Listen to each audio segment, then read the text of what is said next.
Hi, my name is Beth Burgess from Smiles Recovery Coaching. And we're going to talk today about addiction and mental health.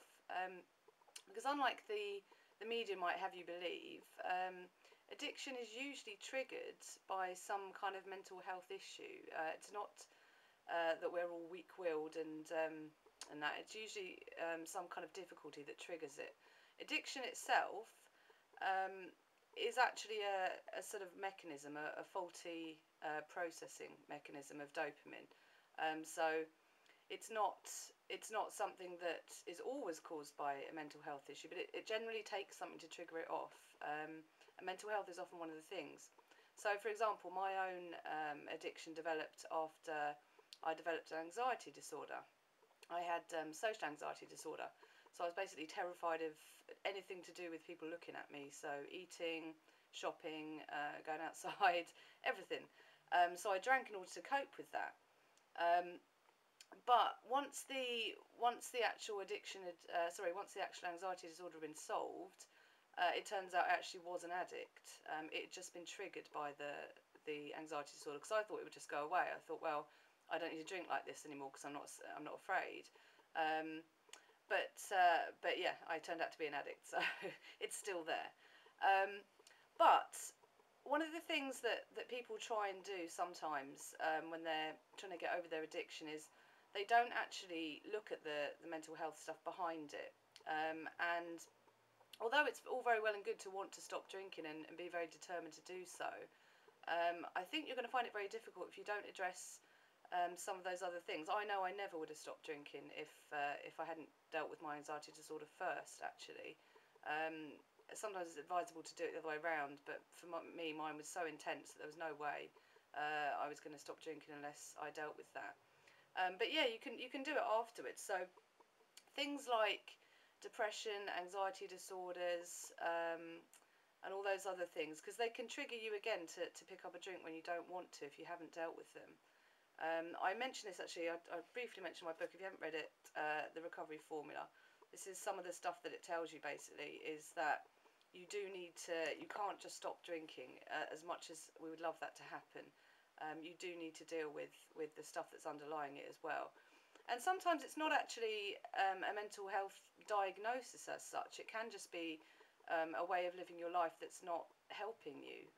So it can be that you have problems with stress, or maybe that you have other addictions. So that could be unhealthy relationships. I know a lot of people that are addicted to drama as well. But and addiction gives you all that. So you really need to replace or solve those other issues as well as stopping drinking. So one of the main ways of doing that, for myself, my anxiety disorder, I actually got treated using NLP, Neuro-Linguistic Programming, which is what I now use to help other people with anxiety disorders, because it just takes it away, literally, in one session if you're lucky. Incredible tool. So that's one of those things, and depression and stuff like that. You can also sort of help with talking treatments. Sometimes though, it's just a matter of changing the way that you think. Again, I had borderline personality disorder, and that was a real barrier to me actually getting better and leaving my addiction behind for good, because BPD makes you extremely impulsive. So for me, I had to do something called dialectical behavioural therapy, which completely changed my life, completely changed the way I thought, and made me into a much more functional person, so I didn't have to turn to drink whenever I felt emotional. Again, that's something that I teach people now. DBT is a great tool.